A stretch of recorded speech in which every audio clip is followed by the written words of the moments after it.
La Coupe du Monde est l'arnaque la plus géniale jamais inventée, et des milliards de personnes y participent sans le savoir. Laisse-moi te montrer comment ça marche.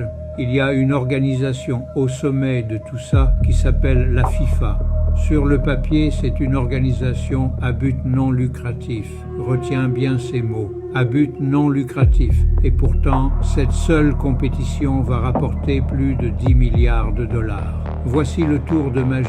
La FIFA ne construit rien. Pas un seul stade, pas une seule route. Elle ne prend presque aucun risque. Elle possède une seule chose, le spectacle. Et elle vend l'accès à ce spectacle, morceau par morceau. Les droits télé, les sponsors, les billets, c'est tout. Maintenant, regarde qui paie l'addition. Le pays organisateur, lui, dépense des fortunes. Le Qatar a claqué plus de 200 milliards de dollars en stades et en infrastructures pour un mois de fête. Aujourd'hui, certains de ces stades sont vides. Et toi, dans tout ça?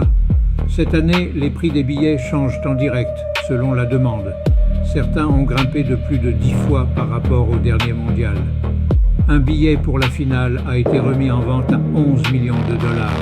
Alors fais le calcul, le pays s'endette, les joueurs se blessent. Toi, tu paies ton billet, ton abonnement, ta bière. Et pendant que tout le monde se ruine ou s'épuise, une organisation qui n'a rien construit encaisse des milliards presque sans impôts.